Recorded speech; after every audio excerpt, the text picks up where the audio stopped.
Allez, on y va? Ah, ça enregistre déjà, merde. Son dessus dessous. Le podcast autour du son accessible.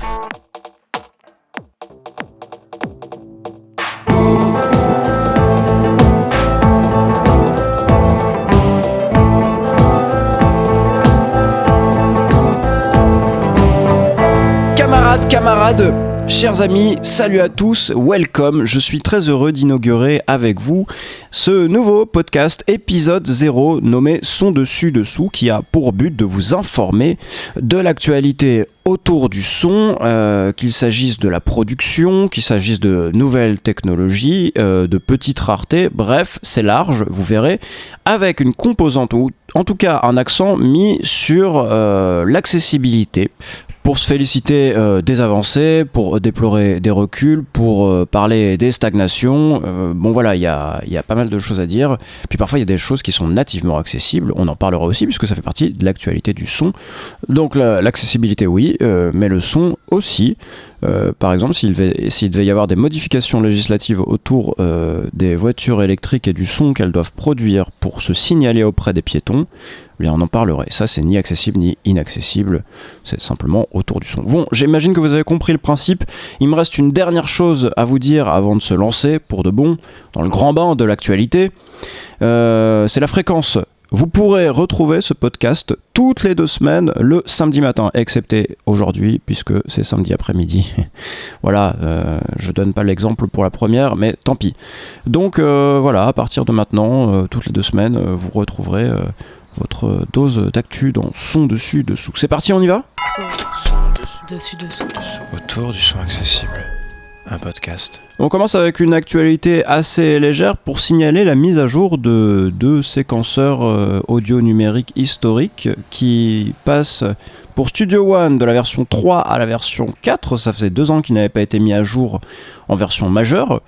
Voilà, bon, il faudra payer.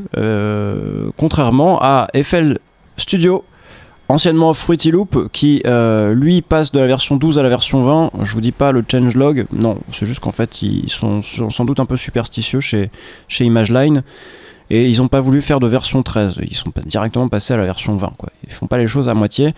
Je crois aussi que c'est pour célébrer les 20 ans du logiciel déjà. Oui. Et vous me direz, mieux vaut tard que jamais, à l'occasion de ces 20 ans, eh bien, ImageLine sort une version compatible Mac. Voilà, je pense qu'aussi ils avaient un petit souci de concurrence avec Live qui était sur les 2 plateformes, Ableton, et qui faisait peut-être un peu d'ombre à ce fameux FL Studio. Je ne parle pas plus que ça des changelogs parce qu'il y a plein de vidéos YouTube qui les relatent, et surtout que les éditeurs, ces 2-là, Presonus et ImageLine, ne communiquent absolument pas sur l'accessibilité, c'est-à-dire qu'a priori, eh bien, il n'y a rien à en tirer. Bonne nouvelle pour ceux qui sont sous Windows et qui auraient acheté un clavier complète contrôle MK2 sorti au mois de novembre. La version du logiciel complète contrôle 2.0.2 qui est sortie cette semaine apporte enfin l'accessibilité, la vocalisation de ce clavier 2e génération sous Windows. C'était le cas depuis le début sous Mac. Et là, il leur aura fallu quasiment quand même 6 mois pour apporter ce TTS sous Windows, text-to-speech sous Windows. On les remercie quand même, c'était un peu long mais c'est toujours bien. 2,3 milliards de dollars, c'est le chiffre qu'a consenti à mettre sur la table Sony pour s'offrir EMI Music Publishing, histoire de passer de géant à hégémonique en matière de droits phonographiques. Oui, ça va, on peut dire hégémonique quand on détient 80% de la musique, non, c'est pas le bon terme. Bon, trêve de mauvais esprit. En tout cas, ça démontre que depuis le succès de Netflix, tous les éditeurs, distributeurs se sont aperçus que la manne financière était revenue dans les contenus et qu'on était prêt à payer très cher pour avaler ses petits concurrents. L'autre actualité, pour passer à la suivante, et alors là, accrochez-vous, elle concerne à la fois Microsoft, Amazon et Google qui, comme des joyeux drilles, communiquent tous depuis 2-3 semaines pour évoquer leur progrès dans l'intelligence artificielle appliquée à la parole. D'abord, Microsoft annonce, c'est l'annonce la moins impressionnante, qu'il vient de racheter une société en pointe à Berkeley, nommée Semantic Machine, pour muscler ses dispositifs conversationnels dans Cortana. Bon, ça ne nous dit pas grand-chose à part qu'ils sont déterminés à communiquer autour de ce sujet. Il y a Amazon qui aussi communique alors lui, pour le coup, il y a un but marketing, commercial derrière, autour de ces nouvelles voix de synthèse nommées Amazon Polly. On en entend parler en France parce qu'elles sont disponibles depuis cette semaine, aussi en français. Je vous ai pris des voix, moi je les trouve pas si impressionnantes que ça, en anglais et en espagnol parce qu'elles sont pas encore en français publiquement écoutables. Hola. Anglais, espagnol. ¿Hablas algún idioma extranjero? Hola. ¿Hablas algún idioma extranjero? Un solo idioma no es suficiente. Hello. Do you speak a foreign language? Hello. Do you speak a foreign language?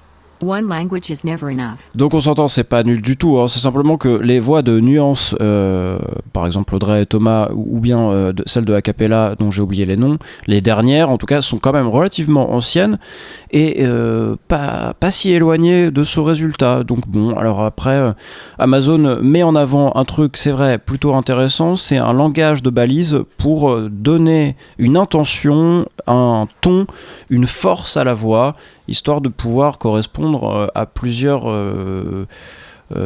émotions, enfin en fait simuler des émotions et se rapprocher de la voix humaine qui en effet n'est pas en permanence uniforme. On imagine bien que tout ceci sera mis évidemment à profit dans leur assistant intelligent Alexa.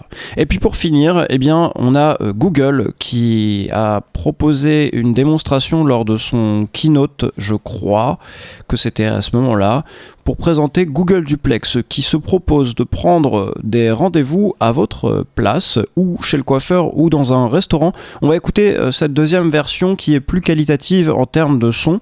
Et là, c'est vrai que en fait, avec cette espèce de simulation d'hésitation et puis les intonations qui sont plutôt bonnes, même si c'est retransmis par des haut-parleurs lointains, on y croit pas mal. La femme que vous allez entendre, c'est la restauratrice et l'homme, eh bien, c'est la synthèse vocale.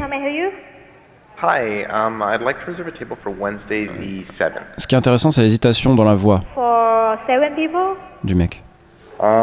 It's for Là 4 encore. people. 4 people when? Vous allez voir, c'est pas réaliste parce que là, il va pas se taire Next Wednesday at 6 p.m. alors que la restauratrice lui parle. Et normalement, il devrait y avoir une inflexion dans l'hésitation, mais là, bon, c'est quand même déjà vachement bien. For people you can come.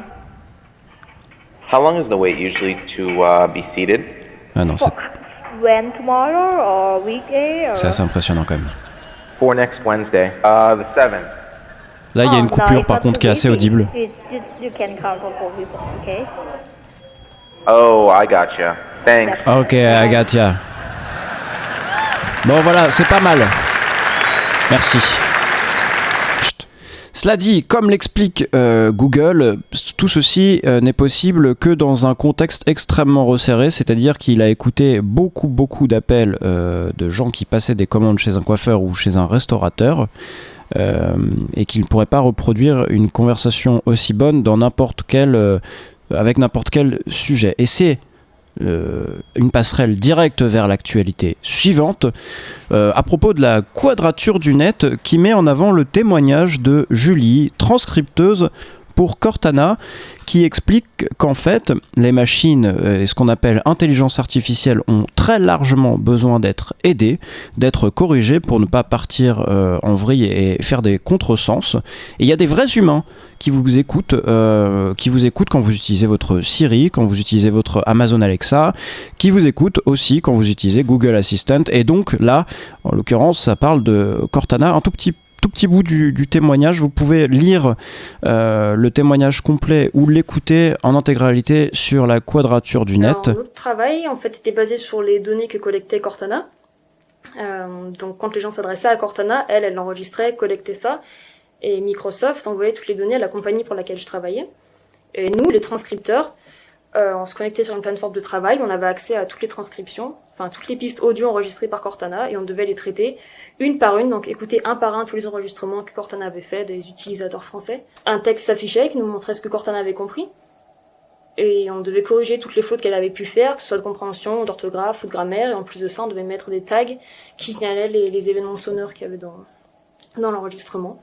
Souvent, Cortana enregistrait de façon non sollicitée, Donc je sais pas pourquoi elle se déclenchait, mais on avait des conversations qui étaient pas censées être enregistrées à la base, donc des gens qui discutaient dans leur voiture avec leurs enfants, ou à table en mangeant, ou vraiment toutes sortes de situations, ou alors aux toilettes, ou il y avait vraiment tout et n'importe quoi. S'ils parlaient, on avait l'enregistrement. J'ai signé de ma main aucun contrat de confidentialité. Clairement, on aspire beaucoup trop de données personnelles. Il n'y a pas que des robots et des ordinateurs qui traitent les données collectées, il y a aussi des humains comme moi qui entendent tout ça.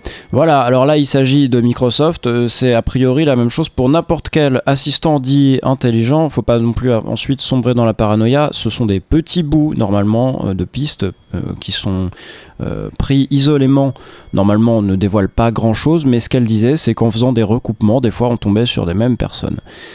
Donc bon, après, en conscience de cause, chacun utilise ce qu'il veut, mais entre des gens qui n'ont pas signé de contrat de confidentialité, entre les États qui ont intérêt parfois à s'emparer de grands volumes d'informations, tout ça c'est du pain béni.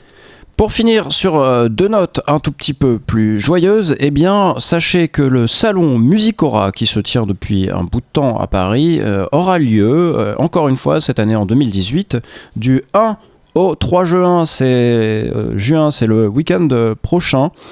Et en prévente, a priori, les places sont à 10 €, ce qui est vraiment peu cher parce qu'il y aura pas mal, je crois, une quarantaine de concerts, beaucoup de facteurs d'instruments. Ça se tient à la Halle de la Villette, je crois. De toute façon, tout ce qui vient d'être discuté dans ce podcast sera mis en lien très vite à la suite de l'émission. Enfin, vous n'êtes pas sans savoir que demain c'est la fête des mères et j'ai eu un petit coup de cœur pour ce truc qu'a ressorti de ses archives Arte Radio. Pareil, je vous en diffuse un tout petit bout et je vous invite vraiment chaudement à aller écouter ça en intégralité, c'est très joli. Écoutez, c'est maman. Bonjour, vous avez un nouveau message.